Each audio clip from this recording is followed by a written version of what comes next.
अस्सलाम नाज़रीन, आप देख रहे हैं प्रोग्राम स्पोर्ट्स फ्लिक्स और मैं हूं आपका मेज़बान उमैर बशीर। आज इतवार का दिन है और छुट्टी सी महसूस हो रही है। फॉर्मर कैप्टन सलमान भट्ट हमारे साथ मौजूद हैं। आज हम भी थोड़ा सा इसी जोन में हैं कि जिस तरह आज ऑफ डे है। मेरा तो वर्किंग डे इसी ड्रेस में गुजरता है और बिल्कुल स्पोर्ट्स मैन है तो ये ऐसे ही चलता है। बहरहाल हमारे वर्किंग डे PSL के साथ है, PSL में कोई छुट्टी नहीं, तो PSL चल रही है तो हम भी आपके साथ साथ मौजूद हैं। पॉइंट्स टेबल की बात करें तो तकरीबन अब हम ये कह सकते हैं कि टॉप 4 जो है वो फाइनल हो चुकी हैं। मुल्तान सुल्तान, लाहौर कलंदर, मुल्तान तो टॉप पे फिनिश किया उसने, इसमें कोई शक नहीं है। पॉइंट्स टेबल जो है सलमान, हम उस पर आगाज़ करते हैं और उसके बाद हम मैच विनिंग मोमेंट और प्लेयर ऑफ द मैच भी डिस्कस करेंगे। मुल्तान सुल्तान पहला पता ही है। लाहौर का हम ये कह सकते हैं कि अब टॉप 2 में ही फिनिश करेंगे क्योंकि पेशावर को बड़े मार्जिन से जीतना होगा, लाहौर को बड़े मार्जिन से हारना होगा। वेल कंफर्म जो भी है आज ही हो जाएगा रात को और कि किस तरफ जाती है चीज़। बहरहाल ये है कि टॉप 4 का पता चल गया। अब उसमें यह है कि Multan is going to be number 1, maybe Lahore और पेशावर में से कोई रन रेट के मार्जिन की वजह से ऊपर नीचे हो जाए, वरना सेकंड और थर्ड की बात है। फोर्थ भी हमें पता है कि वो इस्लामाबाद यूनाइटेड ही है। बिल्कुल, इस्लामाबाद यूनाइटेड से थोड़ी सी बैड लक रही है जिसकी वजह से वो उनके प्लेयर्स माइनस हुए, बट मैचेस हारे। स्टिल कोयटा और कराची की जो परफॉर्मेंस थी वो इस काबिल नहीं रही, इस कदर नहीं रही कि वो जगह बना पाते टॉप 4 में। तो ये तो था। लेकिन इस्लामाबाद यूनाइटेड भी अगर जीतती है अच्छे मार्जिन से तो वो भी आ सकते हैं तीसरे नंबर। बिल्कुल बिल्कुल उनका, लेकिन तीसरा जो था वो जो भी है वो एलिमिनेटर में जाएंगे, क्वालिफायर में नहीं जाएंगे, क्योंकि इस्लामाबाद अगर जीत भी जाती है अच्छे मार्जिन से, आज का मैच भी जीत जाती है, तो वो थर्ड फोर्थ पे रहेंगे, यानी कि एलिमिनेटर में ही जाएंगे, वो क्वालिफायर में नहीं जाएंगे। मैच विनिंग मूवमेंट, और उम्मीद करते हैं ये मूवमेंट भी आप लोगों ने एंजॉय किया होगा जिस तरीके से आप लोगों ने कल का मैच एंजॉय किया था। सलमान, लाहौर ने इस्लामाबाद को कोई मौका ही नहीं दिया इस मैच में आने का। 12 पे 3 आउट से लाहौर ने रिकवर किया भारत। बिल्कुल एक outstanding recovery. Again Fakhar Zaman जब रन्स करते हैं तो लाहौर को एक प्लेटफॉर्म मिलता है। ऑल्दो के ही वाज नॉट जिस तरह वो तेज़ करते हैं, इसलिए ऑब्वियसली क्योंकि 3 विकेट्स गिर गए अर्ली ऑन पावर प्ले के अंदर ही, तो वहाँ से टीम का रिकवर करना और तकरीबन 200 रन तक पहुँच जाना। और शुक्र है कि 200 क्रॉस नहीं किया। लास्ट बॉल पे कैच हो गया, अगर वो बाउंड्री हो जाती तो फिर मसला हो जाना था। हाँ, मैं यही सोच रहा था कि आपसे पूछूंगा कि आतिफ भाई भी जब हमारे साथ मौजूद होते हैं, उन्होंने ये फार्मूला दे दिया था कि मैंने बताया अपनी टीम को जीतना तो 200 नहीं करना, 200 नहीं करना, तो वो 200 फिर उन्होंने नहीं किया। लेकिन क्या खूबसूरत इनिंग हैरी ब्रुक ने खेली, बहुत आउटस्टैंडिंग, कैलकुलेटेड। शुरू में आए, थोड़ा सा देखा पिच को, 15-16 गेंदों में वो साथ साथ चलते रहे, लेकिन उसके बाद जब उन्होंने लॉन्च किया तो एब्सोल्युटली कहेंगे बस एक किलर नॉक थी। बिल्कुल, और बिल्कुल बॉलर्स को उन्होंने क्रश किया, हर तरफ बड़े बड़े छक्के, बड़ी खूबसूरत शॉट्स भी, क्रिकेटिंग शॉट्स भी मारी। और जितना बड़ा क्राउड था लाहौर के मैच में, एक फुल हाउस था, उसको थॉरोली एंटरटेन किया हैरी ब्रुक ने। और उसके बाद लाहौर ने बॉलिंग भी बड़ी शानदार की। और कहीं ना कहीं आई थिंक इस्लामाबाद को एक तो वो जो उनके प्लेयर्स अवेलेबल नहीं है उसने हैम्पर किया। फिर उसके बाद कुछ चीज़ें कि इस्लामाबाद ने कल जब चेस में गए तो एक बड़ी चेस थी और सीजन प्लेयर्स उनके पास थे, लेकिन उन्होंने बीच में मोहम्मद वसीम जूनियर को भेज दिया अप दी ऑर्डर। और देखे इतने वहाँ पर इस्टेब्लिश बॉलिंग पाकिस्तान की तकरीबन सारी खेरी, राशिद खान इफ़ एनीथिंग, वो शाहीन, हारिस रऊफ, ज़मान ने, तो आप ज़मान ने सारे मैचेस में अच्छी बॉलिंग किया। आप बीच में एक ऐसे प्लेयर को भेज रहे हैं जिसका अभी मतलब उसकी क्रिकेट अभी शुरू हुई है, और ठीक है वो कुछ 1-2 हिटें अच्छी मारते हैं, लेकिन नॉट एट दिस के इस तरह की सिचुएशन जहाँ पे 150 के 2 बॉलर लगे हुए हैं या राशिद खान है, तो उसमें वो जाके, तो आई थिंक आप अपने प्लेयर्स जो कि नोन टू बी ऑलराउंडर्स है, कई साल से एज ऑलराउंडर्स खेल रहे हैं, उनसे ऊपर जब आप उसको भेजेंगे या अपने प्रॉपर जो हिटर्स हैं उनसे ऊपर भेजेंगे, ये कोई अच्छा वो कोई आइडिया, कोई अपील नहीं किया। ये एक्सपेरिमेंट शायद इसीलिए किया गया कि शादाब खान की गैर मौजूदगी में उसी तरह का कुछ शायद कोई तजर्बा हो जाए, और जिस तरह शादाब खान की अच्छी बैटिंग चल रही है तो वसीम को ऊपर भेज दिया, उन्हीं की पोजीशन पे भेजा था। वसीम डिफरेंट किस्म के हैं। वसीम एक एब्सोल्यूट 6 हिटर, या वो कह लीजिए कि जो बिल्कुल लो वैल्यू विकेट होती है कि जाके चांस ले लो, लग गई ना लगी, लेकिन वो दूसरी टीम ने वो फिर वहाँ पे उन्हें शॉर्ट पिच करके वहाँ बॉलें ज़ाया करनी शुरू कर, बिल्कुल उन्होंने उसका एडवांटेज लिया और वो वहाँ पर बेबस नजर आए जब कोई गेंदें तेज हो रही थी, बाउंसर हो रहे थे, तो वो he didn't have an idea. So I think ये कैलकुलेटेड रिस्क जो होता है वो एक डिफरेंट होता है, ये तो एक ऑल आउट ही रिस्क लेना। सलमान, हम बॉलर्स को ऐसे एक्सपेरिमेंट हमने माजी में भी देखा कि नेशनल टीम्स में भी देखा, इरफान पठान की एग्जांपल है, हमने अपने शो में डिस्कस भी किया था इसको, जो उनका मेन बॉलिंग ऑलराउंडर होते हैं, बैटिंग ऑलराउंडर्स होते हैं, और कुछ ऐसे खिलाड़ी थे जो कि सिर्फ बॉलर्स होते हैं, फिर उन्हें ऑलराउंडर बनाने की कोशिश की जाती है, तो इससे उनका अपना नेचुरल गेम है वो भी इफेक्ट हो जाता है। इससे आप एग्री करेंगे? और इस्लामाबाद में पहले ये हुआ है, 2 साल शादाब के साथ ऐसा होता रहा। बिल्कुल। तो जब वो बैटिंग में बहुत ज़्यादा फोकस कर रहे तो बॉलिंग थोड़ी सी डिस्टर्ब हो गई थी। बिल्कुल। तो अभी वसीम बॉलिंग में उन्हें मार पड़ रही है। इस कल वाले मैच में 2 ओवरों में उन्होंने 39 रन। तो ऐसे में आई डोंट नो कि क्या उन्होंने सोचा या प्लान था। बहरहाल आई थिंक कि वहाँ पर पीछे उनके पास ऐसी फायर पावर थी जिनका काम ही है कि वो बड़े स्ट्राइक रेट से खेलते हैं और स्पेशलाइज करते हैं। बिल्कुल ठीक है।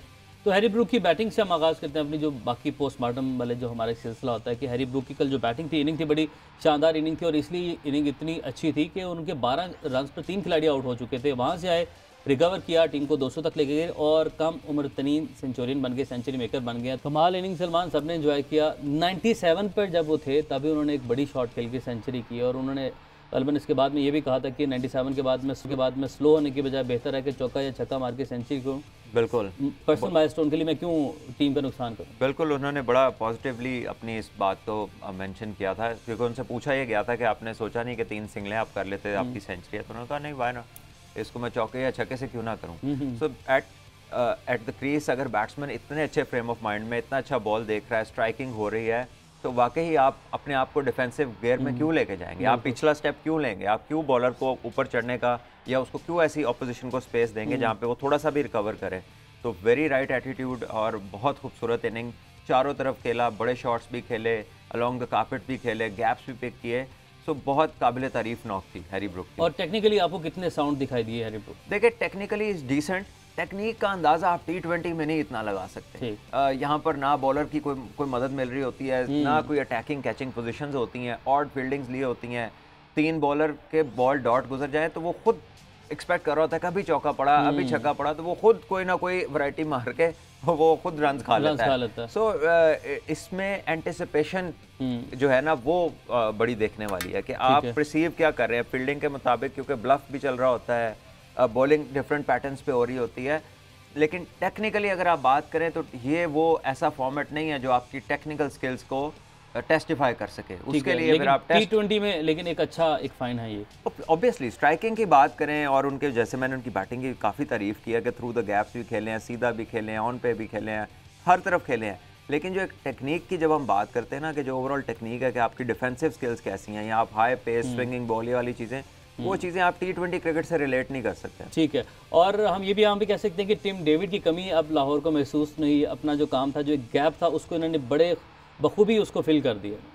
देखिए, ऐसे ही वो भी आए थे और उन्होंने भी लाहौर के लिए कैमियोज खेली थी। ये तो खैर एक पूरी बड़ी नॉक है, एक सेंचुरी है और बड़े इसमें टेम्परामेंट भी देखने वाला है कि अंडर प्रेशर इतने क्राउड में पहली दफ़ा खेल रहे थे और 12 पे 3 विकेट्स गिर चुके थे और वहाँ पर आके अंडर प्रेशर ये इस किस्म की परफॉर्मेंस देना, तो आई एम श्योर कि हैरी बजाते खुद मेरा ख्याल ये उसकी सबसे बड़ी इनिंग होगी और सबसे बड़ा चैलेंज होगा। इतने नॉइजी क्राउड में इंग्लैंड या दूसरी जगहों पे अव्वल तो इतने लोग होते नहीं एक मैच पे इतने ग्राउंड में। बिल्कुल। और इतना नॉइजी नहीं होता। हाँ, और लाहौर को अब क्या करना है अगले साल? इन्हें ऐसा नहीं करना कि इनको लाहौर को अल्लाह का वास्ता है कि इसको पहले से रिटेन कर लें ताकि ये जिस तरह मुल्तान हर दफ़ा सरप्राइज करता है, फिर से कोई सरप्राइज ना मिल जाए। उमर फारूक ने हमें ज्वाइन किया है क्रिकेट एक्सपर्ट। उमर, अस्सलाम वालेकुम, बहुत शुक्रिया ज्वाइन करने के लिए।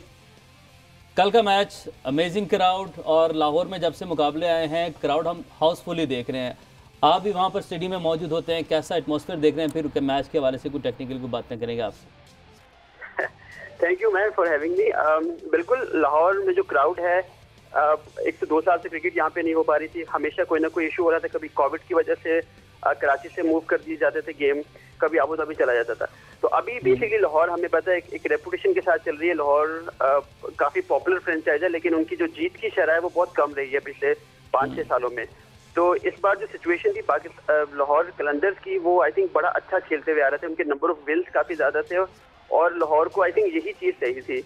क्राउड डेफिनेटली, आपको पता है, पल्स होती है उनकी कि हमारा शहर जो है अगर जीत रहा है तो हम उसको वो करें। जब आप हारते तो जाहिर है डेफिनेटली लोग होपलेस हो जाते हैं, लोग सपोर्ट करने आते नहीं है। तो आई थिंक लाहौर की जो सिचुएशन है, आई थिंक इसलिए बेसिकली एक कहते हैं एक फ्यूल का काम किया है फैंस के लिए और फैंस को इनकरेज किया कि वो ग्राउंड में आए। कंसिस्टेंटली 2 दिन लगातार जो है हमने देखा कि हाउसफुल रहा है। तो उम्मीद है कि कल भी लाहौर पेशावर का जो गेम है उसमें हाउसफुल रहेगा। उसकी बड़ी वजह बेसिकली लाहौर का एक अच्छी परफॉर्मेंस के साथ ऊपर आना और दूसरा फिर लाहौर में 2 साल से क्रिकेट नहीं हो रही थी। तो ये 2 वो चीज़ें थी जिसने आई थिंक एक बहुत बड़ा डिफरेंस क्रिएट किया लाहौरियों को वापस उठाने में, उनकी टीम को उठाने में। ठीक है, और गेम्स के हवाले से उमर आप क्या कमेंट करते हैं? कल हम अभी बात करें इस्लामाबाद यूनाइटेड में हमारी जो गुफ्तगू थी उसका आगाज़ हुआ कि वसीम को ऊपर भेजा गया। वसीम को ऊपर क्यों भेजा गया, उस पर आप क्या कमेंट करेंगे? इसमें आपने वहाँ से क्या विटनेस किया, उसके बाद इस्लामाबाद की टीम की बॉडी लैंग्वेज कैसी थी, इसको सम अप कीजिए। देखिए, वी अंडरस्टैंड कि जो इस्लामाबाद यूनाइटेड है वो प्योरली डेटाबेस पे चल रही होती है। उनकी स्ट्रैटेजी जो है वो नंबर्स गेम पे चल रहे होते हैं। वो समहाउ प्लेयर की जो परफॉर्मेंसेज हैं, ज़ाहिर है जिनकी परफॉर्मेंसेज नहीं होती उनको वो खातिर खा में नहीं रखते, वो नंबर्स पे ज़्यादा रिलाई करते हैं। वसीम को जो भेजना था वो आई थिंक जो मेरी सोच थी, जो मुझे समझ आया था, वो उनका स्ट्रेटेजिकल मूव था। जब आपके दो ऊपर से विकेट गिरते हैं तो जाहिर आपको रेजिस्टेंस क्रिएट करनी होती है, और उनकी स्ट्रैटेजी के मुताबिक आजम खान, आसिफ अली को आप इतने ज़्यादा ओवर नहीं देते कि वो वहाँ पे स्टे करें, और उनको आपको हमेशा उनकी स्ट्रैटेजी में ये कि उनको आपको कम से कम ओवर देने ताकि वो कम से कम टाइम में ज़्यादा कर सके रन को। उनका टेम्परामेंट है, फिटनेस कह लें या जो भी कह लें, लेकिन उन्होंने उनका रोल डिफाइन किया हुआ है। तो कल जब वसीम को ऊपर भेजा, I think that was mainly about एक रेजिस्टेंस क्रिएट करनी थी ताकि डिले किया जाए। जैसे टेस्ट क्रिकेट में हम नाइट वॉचमैन को भेजते हैं कि अगली जो इंपॉर्टेंट विकेट्स है उनको बचाया जाए, और टेस्ट क्रिकेट में नॉर्मली आप रेजिस्टेंस शो करते हो, रन बने ना बने, लेकिन आपको टाइम वेस्ट करना होता है ताकि अगला बैट्समैन जो है वो अगले दिन जो है वो लेकिन T20 में टाइम वेस्ट हो, बॉल्स में वेस्ट हो तो मैच तो आपके हाथ से निकल जाता है। नहीं, देखिए वसीम, ऐसा नहीं कि वसीम जो है हिट नहीं कर सकते, वसीम में पोटेंशियल जरूर है, लेकिन वो नंबर 8 नंबर 9 के बैट्समैन है जहाँ पे आपको लास्ट में कुछ हिटिंग की जरूरत हो। तो उन्होंने रेजिस्टेंस क्रिएट की आजम खान के लिए ताकि वो जाएं, और उन्होंने एक तीर से दो शिकार करने की कोशिश की। अगर आपको 10 बॉलों पे या 6 बॉलों पे या 8 बॉलों पे अगर आपको 20 रन या 15 रन बन जाए तो I think that's basically main job done वाली बात होती है कि आपकी जॉब अच्छी तरीके से हो जाती है। तो आई थिंक उन्होंने यही क्रिएट किया, लेकिन थोड़ा सा झुके वो, but again he is not good enough to face Rashid Khan और शाहीन अफरीदी। बट उन्होंने गैम्बल किया। T20 क्रिकेट में इतने फास्ट डिसीजन लेने होते हैं, वो अच्छा हो बुरा हो वो बात की बात होती है, लेकिन आपको गैम्बल लेनी पड़ती है। तो उनकी गैम्बल थी जो आई डोंट थिंक कि कोई गलत फैसला था या सही फैसला था, कुछ चीजें ऐसी थी there is no right and there is no wrong answer. तो उसमें वसीम का ऊपर भेजना एक रेजिस्टेंस के तौर पे उन्होंने भेजा, वो ज्यादा पे ऑफ तो नहीं किया उनको, लेकिन उन्होंने जो अचीव करना था, आजम खान को थोड़ा डिले करना था उनके आने में, वो अचीव कर पाए वो। लेकिन ज़ाहिर है ये आप चीजें देखेंगे जब आपकी टीम ऊपर से हिली हो, इस्लामाबाद का पूरा टॉप ऑर्डर उड़ गया हो, तो फिर आई थिंक वो आपको कुछ ना कुछ आउट ऑफ द बॉक्स सोचना पड़ता है। तो उन्होंने यही काम किया। तो उनकी एक स्ट्रैटेजी थी जो उन्होंने अप्लाई करने की कोशिश की। और T20 इतनी फास्ट गेम होती है जिसपे कुछ चीजें आपके हक में जाती, कुछ आपकी चीजें हक में नहीं जाती, बट आप ट्राई करते रहते हो। तो ये उनकी ट्राई थी, उनकी स्ट्रैटेजी थी जो शायद उनको 100% पे ऑफ नहीं की। लेकिन बात वही है कि आजम खान को टाइम दिया गया कि वो जाए और करें, लेकिन आजम खान जा रहा है। Rashid Khan is too good for everyone. आपको पता है दुनिया के बेस्ट बॉलर हैं, उनके सामने कोई जितना मर्जी बड़ा बैट्समैन हो, उनके पास उनकी स्ट्रैटेजी होती है उनको आउट करने की। तो वो कल की गेम में Rashid Khan was more dominating. ठीक है, राशिद अब जा रहे हैं वापस, देखें इसके बाद लाहौर अब कैसे खेलते हैं, अपने क्या देखिए Rashid Khan being too good और world number 1 does not mean कि आपके लड़के उसका हाथ ही ना रीड कर सकें। और ना ये राशिद खान को पहली दफ़ा खेल रहे हैं, several times they have had Rashid Khan in league, they have faced him in international cricket और अदर्स, और एनालिस्ट हैं आपके साथ, आपके पास वीडियो एंगल्स हैं सारे, आपसे उसका हाथ ही रीड नहीं हो रहा। समझ जी पूरी दुनिया में अभी पूरी दुनिया में ऐसा नहीं है, ये बाकी टीमों के खिलाफ इस तरह से नहीं है कि उनको रीड ही ना हो। हम तो गूगली पे कंसेक्यूटिवली बीट हो रहे हैं कितने अरसे से, और लेग ब्रेक पे भी बीट हो रहे हैं, हमारे बेस्ट प्लेयर्स भी बीट हो रहे हैं। सो आई थिंक कहीं ना कहीं वी हैव टू। जी मैं कुछ बोलना चाह रहा था, मैं कह रहा था यही एक अच्छे बैट्समैन, एक बॉलर की निशानी होती है कि वो टीमें उनके खिलाफ काम करके जरूर आ रही होती है, लेकिन वो आप अनप्रिडिक्टेबल होते हो। जो कल की लेंथ थी आजम खान के गेंद, अगर आपने उसका पिच में आप देखा हो तो राशिद खान वेरी कर रहा था, कोई आगे बॉल कर रहा था, कोई पीछे, कोई आगे से बाहर निकाल रहा था। तो जिस बॉल पे वो आउट, जो बॉल उन्होंने आजम खान को डाली है वो सारी की सारी इनकंसिस्टेंट लेंथ के ऊपर थी।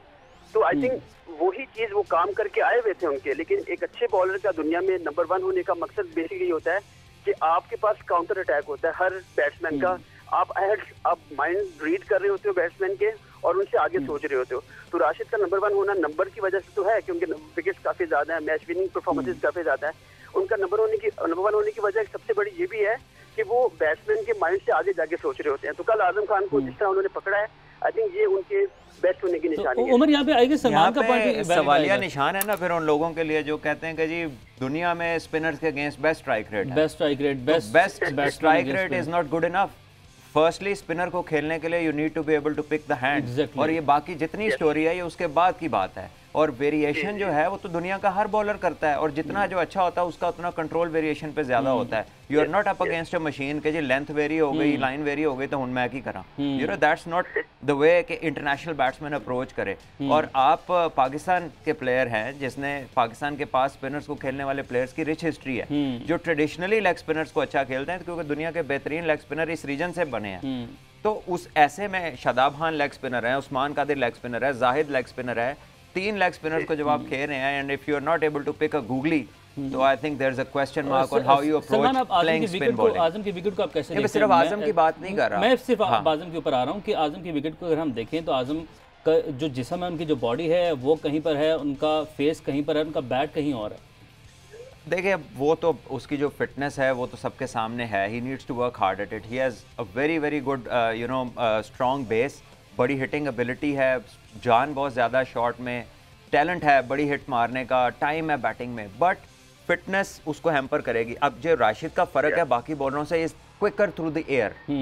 अब अगर राशिद को आपने पकड़ना है तो you have to be fit enough. अगर आप देखें पाकिस्तान टीम में जो थोड़ा सा राशिद को बेहतर खेलते हैं वो शोएब मलिक हैं। वाई कि फीट मूवमेंट बड़ी तेज है, फीट मूवमेंट भी तेज है, उसको सिंगल भी करते हैं और जरा सा वो छोड़ते हैं तो शोएब मलिक ने उसको दुबई में 1-2 छक्के मारे थे निकल के, तो जस्ट बिकॉज के फीट मूवमेंट है। अब with this weight and with this physique आपकी फीट मूवमेंट नहीं होगी, ये प्री मेडिटेटेड आगे निकला और राशिद ने गेम खींच लिया। So it was too easy for Rashid and I think there is things जिस पे यंगस्टर्स को काम करना है। You can't be playing PSL for 4 years and remaining at the same place. ठीक हो गया। उमर आपसे लास्ट कमेंट आपको लेना चाहूँगा, क्या रीज़न है खिलाड़ी जो हैं वो वापस आए जा रहे हैं? लियाम लिविंगस्टन भी पेशावर ज़ल्मी के वापस चले गए, इससे टीम से कॉम्बिनेशन जो है वो भी बड़े इफेक्ट हो रहे हैं, मुश्किल पेश आ रही है। पहले कोविड का एक चैलेंज था, अब मज़ीद चैलेंजेस हैं, इंजरीज के चैलेंजेस हैं, तो ऐसे में खिलाड़ी जो हैं उनका वापस जाना भी डैमेज कर रहा है। इस चीज़ को कैसे कंट्रोल किया जा सकता है, इस पर आप क्या टेक देंगे? देखो Umar, you can not control player के वो क्या कर रहा है, वो क्या सोच रहा है, उसको कब जाना, उसको कब नहीं जाना। ये जो मुझे आज सुबह एक ब्रिटिश जर्नलिस्ट से मेरी बात हो रही थी, उन्होंने मुझे ये पूछा कि ऐसा क्यों हो रहा है, सेम क्वेश्चन आपने भी पूछा है, और उन्होंने बोला शायद बबल फटीग है। आई डोंट थिंक कि बबल फटीग है, बिकॉज हमारे यहाँ पे जो प्लेयर्स को लेवरेज मिल रहा है, लोकल हैं, फॉरनर हैं, हर दूसरे दिन ये बाहर निकलते हैं ट्रेनिंग के लिए। इवन कराची में ये रात को डिनर्स के लिए भी बाहर जाते रहे हैं, तो फटीग वाली बात तो नहीं है। बेसिकली जिन लोगों के कॉन्ट्रैक्ट आईपीएल में है वो पुल आउट कर रहे हैं विद एनी एक्सक्यूज। लिविंगस्टन जो है उनका एक्सक्यूज जो शो किया गया है वो आई थिंक, अब मुझे नहीं पता वो इंजर्ड है कि नहीं है, पर उनको इंजरी शो की गई है कि कल रात को ट्रेनिंग सेशन में उनको कुछ इंजरी उन्होंने पिकअप की है। बट क्योंकि आगे आईपीएल आ रहा है, आईपीएल का जो बबल है वो 2 महीने से ज्यादा का बबल है, बड़ा 2.5 महीने से ज्यादा का बबल है जिसमें आपको रहना है। तो players basically ahead of IPL जो है वो अपने आप को प्रिपेयर करें ताकि उनको इनफ ब्रेक मिल जाए गोइंग इनटू द आईपीएल। तो आई थिंक जो लड़के आईपीएल में है वो तो इसलिए जा रहे हैं। बाकी आपको जेम्स फर्कलर का तो आपको पता है वो किस तरह गए हैं, उनके अपने मसले मसाइल थे, और जो लड़के इंजर्ड होके जा रहे हैं, फिर अफगानिस्तान के प्लेयर जो आज चले गए हैं वो उनकी सीरीज है बांग्लादेश में। तो there is always national duty समझ में आती है और इंजर्ड होके जाना भी समझ में आता है, बट ऐसे बबल फटीग कह देना और इस तरह की कुछ रीजंस जो एक्सक्यूजेस पेश किए जा रहे हैं वो कहना नहीं, ये समझ से थोड़ा बाला तरह। उमर, बहुत शुक्रिया आपके वक्त के लिए, thank you so much for your time. और सलमान, कैसे इस चीज़ को कंट्रोल किया जा सकता है? ये बार बार हर पाकिस्तानी हर शख्स ये सवाल कर रहा है कि इस चीज़ को कैसे रोका जा सकता है? देखिए, आपको फर्म होना पड़ेगा अपनी जो कॉन्ट्रैक्ट की शिकें हैं उनके ऊपर अमल कराने के लिए। अगर कोई प्लेयर, आप जैसे उमर ने कहा कि जी इनको कौन कंट्रोल कर सकता है, करें ये हरकत आईपीएल में, देखें फिर कंट्रोल कैसा होता है। अगली दफ़ा नज़र नहीं आएंगे उधर, वहां से कोई क्यों नहीं जाता, किसी को फटीग नहीं होती।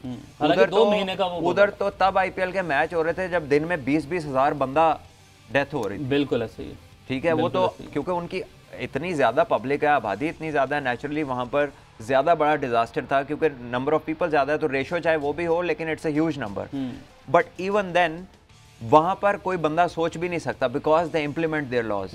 हमने तो कल उसको जाने दिया जिसने वाज थ्रेट टू पब्लिक, जो उसने होटल के अंदर किया और जो उसने हेलमेट मारा फनूस पे, तो हम इनसिक्योर फील करते हैं, वो पता नहीं क्या होगा, वो टीम नहीं आएगी, कोई ताल्लुकात ख़राब हो जाएंगे। यार आप जब तक अपना इस तरह का कोई स्टैंडर्ड सेट नहीं करेंगे पॉलिसी के ऊपर, तो आपको तो वेस्ट इंडीज़ ने भी नहीं छोड़ा था। पाकिस्तान के 3-4 बेहतरीन प्लेयर उन्होंने पकड़ लिए थे उस टाइम पे, और बात ठीक है, और बात बीच में क्या निकली थी, और वहाँ पर उन्हें बिहाइंड बार्स वो ले गए थे, ठीक है। और छोटी छोटी चीज़ों पे आप जो है दुनिया के किसी भी मुल्क में जाके कुछ नहीं कर सकते। साउथ अफ्रीका ऐसी जगह शाम 6 बजे के बाद आपको एडवाइस ही नहीं करते वो कि 3-4 के ग्रुप से कम में आप बाहर जाएं, ठीक है, वहाँ जाके तो कोई नहीं बोलता। यहाँ प्यार भी मिलता है, आज़ादी भी मिलती है, हर चीज़ पेश करते हैं, फिर भी वो नखरे दिखाते हैं। तो I think it's up to the PCB, क्या वो चाहते हैं इसी तरह हमें सारे ग्रांटेड लेते रहे। ठीक है, इसको बैन करना ये ऑटोमेटिकली बैन है, इसको वैसे नहीं किसी ने रखना। बिल्कुल ऐसे, ये तो बैन हो गए थे। ठीक है, हाँ, इससे और कहीं खेलते भी नहीं है, किसी लीग में होते भी नहीं है। वहाँ होबर्ट हरिकेन्स में तो वैसे ही फारिग होके आए हैं। तो इधर हमें होता है कि यार ओवरसीज होना चाहिए, चाहे वो काम का होना हो। तो आई थिंक थोड़ा सा हमें भी देखना चाहिए। इस तरह के ओवरसीज से बेहतर आप अपने किसी यंगस्टर को खिला लें, वो डेवलप भी हो जाएगा। अगर आपने ओवरसीज ही करना है, ओवरसीज पिक आपने डेफिनेटली जो कि करने हैं, खिलाड़ी एक नंबर अब पूरा करना है, तो आप ऐसे जिस तरह यंगस्टर्स को हम प्रमोट कर रहे हैं या प्रमोट कर रहे हैं, वो आगे अपने आप को प्रूव कर रहे हैं। विल स्मिथ ने अपने आप को प्रूव किया, ब्रूक ने अपने आप को प्रूव किया, टिम डेविड है, आप इस तरह यंगस्टर्स को भी बाहर से पिक कर सकते हैं। नहीं, बिल्कुल आप कर सकते हैं। There is a whole lot of people in the cricketing world जो कि क्रिकेट खेलना चाहते हैं। मतलब कई प्लेयर आपको ऐसे मिलेंगे, जैसे आप टिम डेविड आपने डिस्कवर किया, कहाँ से किया? बिल्कुल, ठीक है, और बेशुमार दुनिया की सर्किट में क्रिकेट हो रही है। आपकी जो लिस्ट आती है जब आपका ड्राफ्ट होना होता है, 400-500 लोग होते हैं उसमें। बिल्कुल ऐसे ही। ठीक है, तो जस्ट बिकॉज कि ये एक अच्छे क्रिकेटर थे और इनका एक नाम था, ऑस्ट्रेलिया के लिए खेले, but you know you can't take people for granted. Pakistan ने और क्रिकेट पीसीबी ने इनके साथ बेहतरीन सलूक किया। मेरा ख्याल है जो इन्होंने किया है, कोई और मुल्क होता तो ये अभी कस्टडी में होता। अभी कस्टडी में होता है, बिल्कुल ऐसे। इसी बात के साथ हमें ब्रेक लेते हैं। नाज़रीन वापस आएंगे ब्रेक के बाद। Stay with us.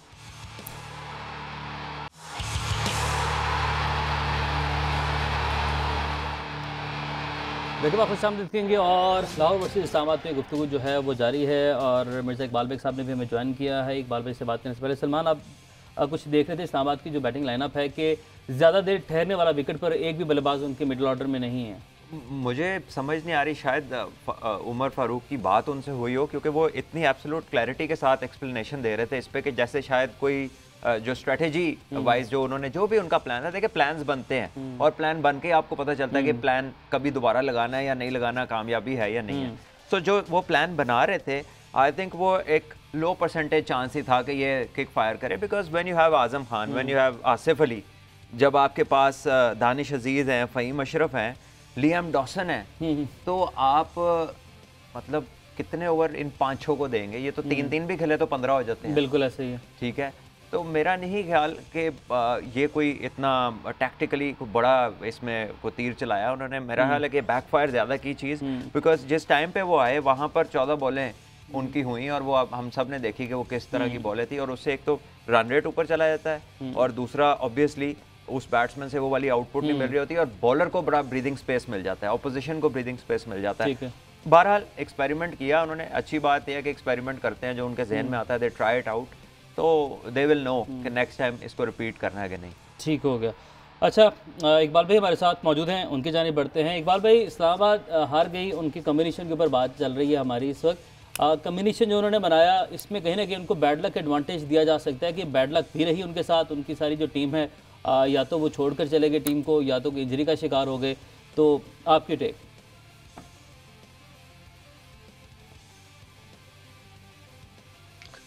अगर आप इस कट के आ रही, लेकिन मैं समझ गया अगर आप इस्लामाबाद की बात कर रहे हैं, तो आज जिस तरह की परफॉर्मेंस दी है लाहौर की टीम ने, मुझे आपका पूरा फीडबैक आ रहा है आवाज का। उमैर, इकबाल भाई हम आपसे दोबारा रब्ता करते हैं और अगर वीडियो में कुछ इशू आ रहा तो हम आपको फ़ोन पर ले लेते हैं, तो इसकी हम कोशिश करते हैं। जी, चेक कीजिएगा इस चीज़ को आप। सलमान, आसिफ अली, जमान खान ने 2 मैचेस में आमने सामने आए, same ball, same bowler, same fielder, same catch, same shot. देखिए, Zaman has a difficult angle, तो ये बैट्समैन की जिम्मेदारी है टू वर्क आउट के जो चीज़ उसे तंग कर रही है। देखिए, आसिफ अली बहुत टैलेंटेड प्लेयर हैं, हमने देखा वर्ल्ड कप में कितने शानदार हिट्स मारे, बड़े प्रेशर में, बड़े की मोमेंट्स पे उन्होंने पाकिस्तान को मैच जितवाया। सो यहाँ पर यह है कि आपने ऐसा नहीं सोचना कि इसी को, जिससे मैं फंसा हूँ, मैंने इसी को मार के कुछ साबित करना है। The smarter thing to do is के स्ट्राइक रोटेट करें और दूसरे बॉलर को जिस पे ऊपर आप कंफर्टेबल हैं, आप उसके ऊपर वो रन पूरे कर लें। हमारे जो ग्रेट्स हैं वो जब क्रीज पे होते थे तो वो इस तरह की बातें करते थे कि ये फ्ला बॉलर थोड़ा अनसेटलिंग कर रहा है, मुझे लेट पिक हो रहा है। दे विल रोटेट स्ट्राइक, जिसको इजी लग रहा है उसको, इट्स अ टीम गेम। ये कोई 1-on-1 WWF नहीं है कि आपने सामने वाले को गिराना ही है। ये टैक्टिकली अप्रोच होती है बैटिंग में, और उसमें यह है कि 5 बॉलर्स ने आना है, 7 बॉलर्स ने आना है। T20 में एट टाइम्स 8 लोग भी करते हैं। सो आपने जो आपको मुश्किल लग रहा होता है, द आर्ट इज के उसको ऊपर नहीं चढ़ाना, आपने सिंगल करके सामने वाले प्लेयर को लाना है, उसको एडजस्ट करने दें लेफ्ट एंड राइट के ऊपर या डिफरेंट प्लेयर्स के ऊपर। खुद आप उस जोन में जाएं जहां पे आपको लगता है कि इस बंदे को मैं आसानी से एडवांटेज ले सकता हूं, वहां पे ज्यादा एडवांटेज ले लें। लेकिन Asif being the kind of player he is, I think उसको थोड़ा अंदर रहना चाहिए। वो बहुत वैल्यूबल प्लेयर है इस्लामाबाद के, और उन्होंने माजी में इस्लामाबाद को बड़े मैचेस जितवाए हैं। बिल्कुल ऐसे ही है। आसिफ और जमान की क्या रही आपस में जो 2 मरतबा आउट है वो भी दिखाएंगे, लेकिन इकबाल भाई थोड़ा टेक्निकल इशू आ गया था, उसके लिए माजरत। इस्लामाबाद के सर कम्बिनेशन की बात कर रहे हैं कि कम्बिनेशन उनका थोड़ा सा इस पर बात हो रही है कि ठीक नहीं था, बट कहीं ना कहीं उनको एडवांटेज, बेनिफिट ऑफ डाउट भी हम दे सकते हैं, ये सही वर्ड होगा? बताइएगा कि इंजरीज का शिकार रहे, उसके बाद उनके जो कुछ प्लेयर्स हैं छोड़कर चले गए, कुछ लोग नेशनल ड्यूटीज़ पर चले गए, तो इस्लामाबाद को आप कैसे समा करें? उमैर 2 मरतबा की चैंपियन है इस्लामाबाद की टीम, और इस्लामाबाद की टीम ने जिस तरीके से कराची लेग का आगाज किया था, बड़ी जबरदस्त परफॉर्मेंस थी उनकी, और सब लोग यही कह रहे थे कि ये टीम जो है डोमिनेट करेगी। लेकिन फिर उनके साथ प्रॉब्लम्स हो गई, इंजरी हिट हो गई। शादाब खान जो टॉप विकेट टेकर है, 17 विकेटें उनकी इस टूर्नामेंट में, वो अनफिट हो गए। लेकिन मैं हैरान हूँ, इन्होंने जाहिद महमूद को बुलाया था, उसको 3 दिन क्वारंटीन में भी रखा, और उसके बावजूद उसे नहीं खिलाया। हालांकि आप देखें कि इस टूर्नामेंट में HBL PSL में लेग स्पिनर्स ने अपनी कारकर्दगी का लोहा मनवाया है, चाहे वो राशिद खान हो, चाहे वो इमरान ताहिर हो, चाहे वो शादाब खान हो, चाहे वो उस्मान कादिर हो। तो मैं तो हैरान हूँ कि जो अजहर महमूद उनकी टीम के साथ अटैच है इस्लामाबाद की, उन्होंने जाहिद महमूद को क्यों नहीं खिलाया। लेकिन अब किस्मत उन पे चुके मेहरबान है। कोयटा की टीम अगर मैच हार जाएगी तो इस्लामाबाद के लास्ट 4 में प्ले ऑफ में पहुंचने के इम्कानात रोशन हो जाएंगे। मैं समझ रहा हूँ इस्लामाबाद का कॉम्बिनेशन इतना अच्छा नहीं है, इंजरी हिट टीम तो है, लेकिन कॉम्बिनेशन जिस तरह से आसिफ अली बैटिंग कर रहे हैं, कहाँ आ रहे हैं, आजम खान को उन्होंने कभी चौथे पे लाते हैं, कभी 5वें पे लाते हैं। आजम खान सिर्फ पावर हिटर है, उनकी रनिंग बिटवीन द विकेट इतनी अच्छी नहीं है, 2 दफा वो रन आउट हुए। उसके अलावा आप देखें विकेट कीपिंग के शोबे में भी आजम खान स्ट्रगल कर रहे हैं, और विकेट कीपर्स को देखें, मोहम्मद हारिस है, रोहेल नजीर है, जो यंग अपकमिंग विकेट कीपर्स है, वो बड़े एजाइल है। तो बहुत सारी चीजें, और वो मजे की बात है कि इस्लामाबाद यूनाइटेड अखलाक को खिलाती है, मोहम्मद अखलाक जो विकेट कीपर है, लेकिन उसको एज अ बैट्समैन खिलाती है। आखिर क्या वजह है, कहां से प्रेशर आया है कि आपने आजम खान को खिलाना ही खिलाना है? मैं तनकीद नहीं कर रहा, लेकिन मैं फैक्ट की बात कर रहा हूं, और ये सारे जो क्रिकेट खेलते हैं वो सब समझते हैं कि फैक्ट क्या है। ठीक है, और इस कल के मैच पे तो बात जा रही है इकबाल भाई, अभी आज का जो मैच है उस पर भी कुछ कमेंट कर दें। और मैच जो है वो बड़ी नाजुक सूरत हाल में दाखिल हो चुका है, और कोयटा तो तकरीबन अब एलिमिनेट हो चुकी है, कोयटा बाहर हो चुकी है, क्योंकि बड़े मार्जिन से जीतना था कोयटा को। कराची एक मैच जीती है अभी तक, और आज का मैच भी स्लो स्टार्ट किया गया, जिसकी वजह से प्रेशर जो है वो अगेन वापस आ चुका है। अब देखें, अब कोयटा की टीम तो आउट हो गई। कोयटा की टीम की लास्ट ईयर भी परफॉर्मेंस इतनी अच्छी नहीं थी। सरफराज अहमद उन्हें लीड कर रहे हैं, वो भी स्ट्रगल करते रहे, कभी ऊपर आते हैं, कभी नीचे आते हैं, और आज भी वो बैटिंग करने के लिए नहीं आए, और जिस तरीके से उनको बड़े स्कोर करना था वो स्कोर करने में नाकाम रहे। तो मैं समझता हूँ कोयटा तो आउट हो गई है। इस्लामाबाद यूनाइटेड के लिए चांस है, वो सिर्फ मेरे ख्याल में वो पेनल्टी होना चाहिए, इस्लामाबाद यूनाइटेड वर्सेस मुल्तान सुल्तान, क्योंकि दोनों टीमें प्लेऑफ्स के लिए क्वालिफाई कर गई हैं। और उमैर सबसे खास बात यह है कि इस मरतबा पेशावर ज़ल्मी ने भी क्वालिफाई किया है। अब तक जितनी 7 PSL हुई हैं, उन तमाम की तमाम PSL में पेशावर ज़ल्मी वो वाहिद टीम है जिसने प्लेऑफ्स के लिए क्वालिफाई किया है। तो आप उसको राइट ऑफ नहीं कर सकते। जिस तरह से उसने पै दर पै कामयाबियां हासिल की हैं इस टूर्नामेंट में, अभी लाहौर लेग में, तो आप उसको राइट ऑफ नहीं कर सकते। और मुल्तान सुल्तान तो इस वक्त टॉप पे जा रही है, लेकिन लाहौर कलंदर्स और इस्लामाबाद यूनाइटेड वो थोड़ी सी कमजोर टीम नजर आती है। अब देखते हैं क्या होता है। ठीक है सलमान, आज का मैच फिर कराची ने जो है, अब तो तकरीबन मुश्किल हो गया, 15 के 45 रन जो है वो रिक्वायर्ड हैं। इमाद वसीम से उम्मीदें हैं तमाम जो उनकी वाबस्ता हैं। इस वक्त रोहेल नज़ीर भी आउट हो चुके हैं, 5 विकेट्स उनकी गिर चुकी हैं।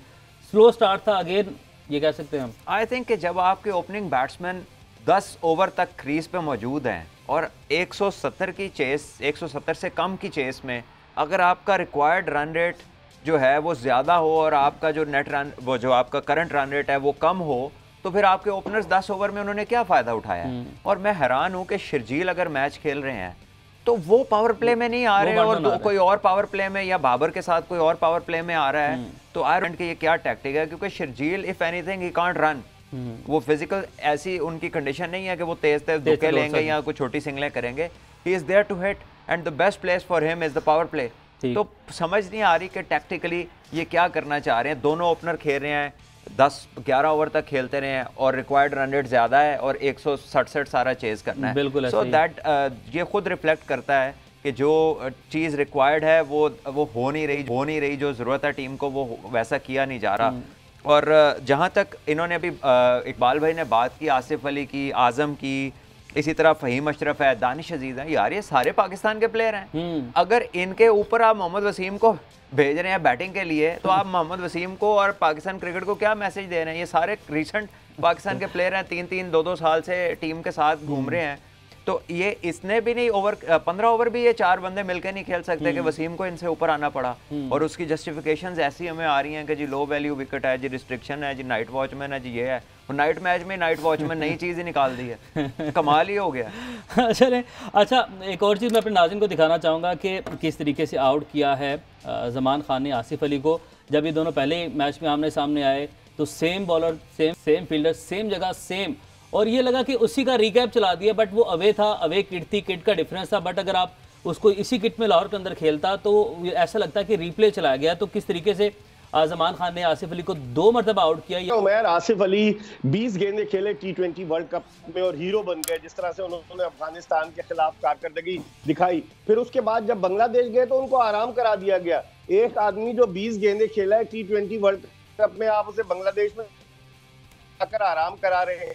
और यहाँ पर भी नीचे आ रहे हैं, के लिए नीचे आ रहे हैं और कैसे आउट हो रहे हैं, मेरी तो समझ में नहीं आ रहा। हमारे यहाँ इतने अरसे से प्लेयर्स खेल रहे हैं, या तो कोई नया लड़का हो तो समझ में आता है। मुझे लगता है कि आकिब जावेद ने बाकायदा काम किया आसिफ अली पर कि किस तरीके से आसिफ अली को आउट करना है।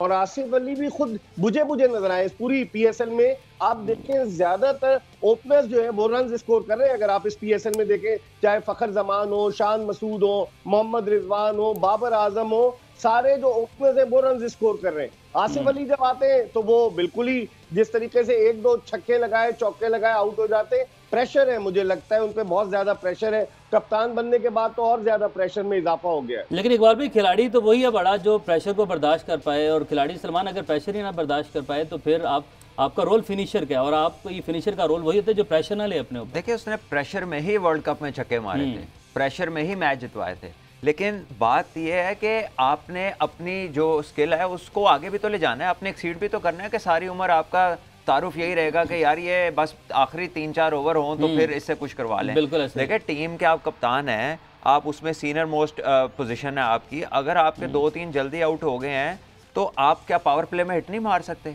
फील्ड रिस्ट्रिक्शन तो आपका फोर्टे होना चाहिए कि सारे दायरे के अंदर हैं तो मैं जरा जाके ऊपर से मारूं, यही तो उनकी स्ट्रेंथ है।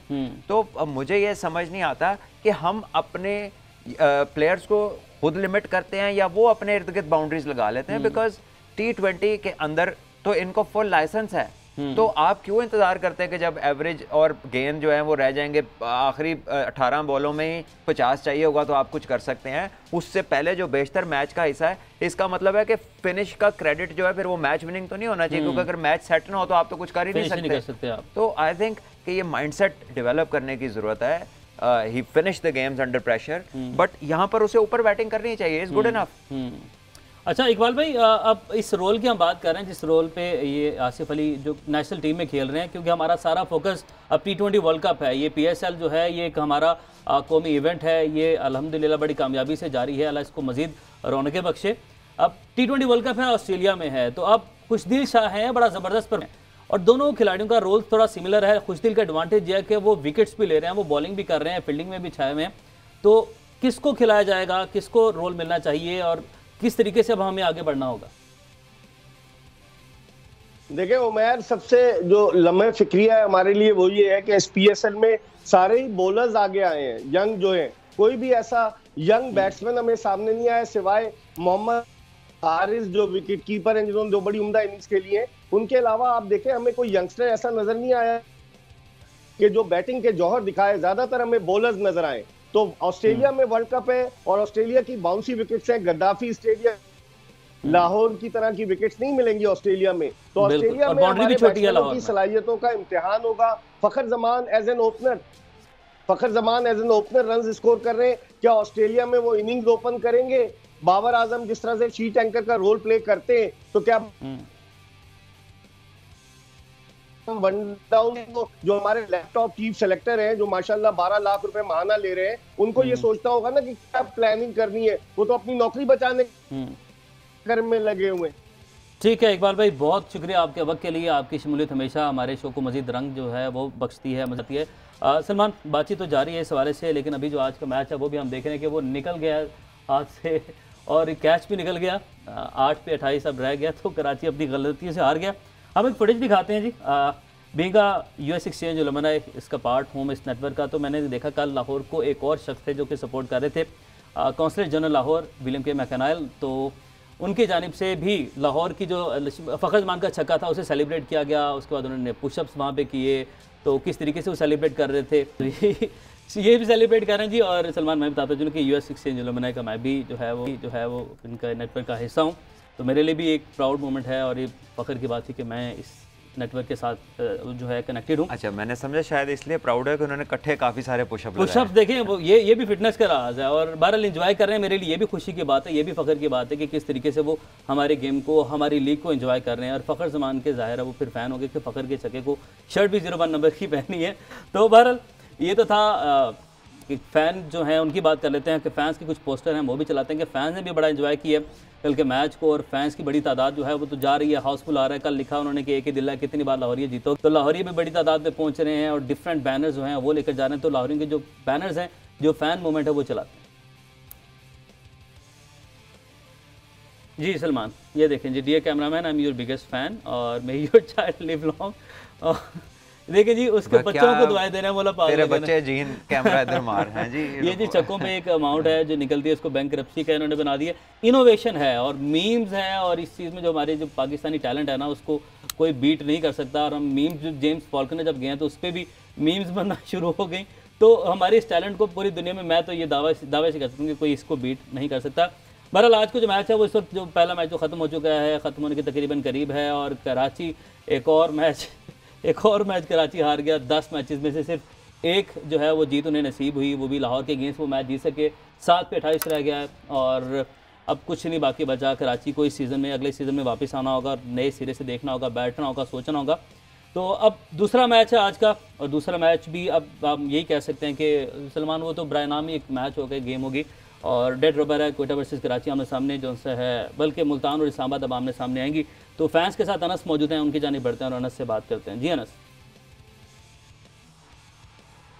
आज ही कजाफी स्टेडियम में तीसरे डबल हेडर का जब आखिरी डबल हेडर खेला जा रहा है और पहला मैच कराची किंग्स और कोयटा की टीमों के दरमियान जारी है, जबकि जो दूसरा मैच है मुल्तान सुल्तान्स और इस्लामाबाद के दरमियान खेला जाना है। फैंस की आमद का सिलसिला शुरू हो चुका है। हमारे साथ फैमिली है, उनसे बात करते हैं वो किस टीम को सपोर्ट कर रहे हैं। मुल्तान सुल्तान को सपोर्ट करेंगे इंशाल्लाह ताला और जीतेगी वो। क्यों सपोर्ट कर रहे हैं मुल्तान सुल्तान?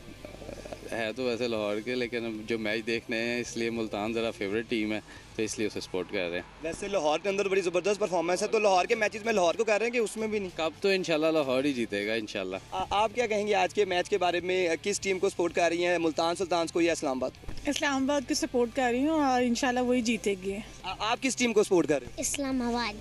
आप किसको सपोर्ट कर रहे हो? मुल्तान सुल्तान। बहुत शुक्रिया आपका। आपने जो है वो बच्चों की गुफ्तगू सुनी है और उनके वालिदैन की भी गुफ्तगू सुनी है। बहुत ज़्यादा एक्साइटेड हैं आज के दूसरे मैच को लेकर, जो कि मुल्तान सुल्तान और इस्लामाबाद यूनाइटेड के दरमियान कुछ ही देर में शुरू होगा।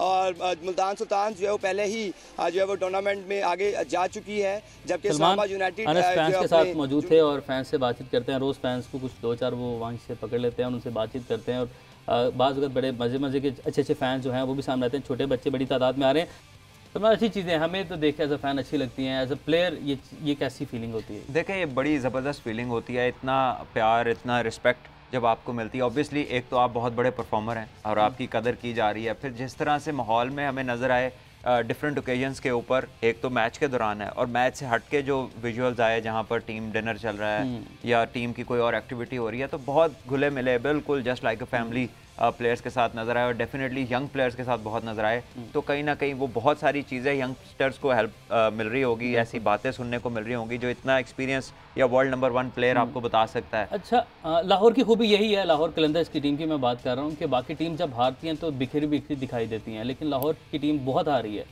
बहुत ज़्यादा हारी है, बल्कि ऐसे कह लेते हैं। लेकिन उनकी टीम की जो यूनिटी है, जो ओवरसीज प्लेयर्स हैं, जिस तरीके से वो घुल मिल जाते हैं और एक फैमिली माहौल, फैमिली, सभी टीम्स फैमिली की तरह रहे, बट लाहौर में ये चीज़ ज़्यादा दिखाई देती है। देखिए ऑब्वियसली अंदाज है प्लेयर्स को डील करने का, उनका ख्याल रखने का, उनके साथ अटैच होने का। आप इनके साथ रहे हैं ना, और मैं जाहिर है इनको करीब से देखा है, so this is how they are.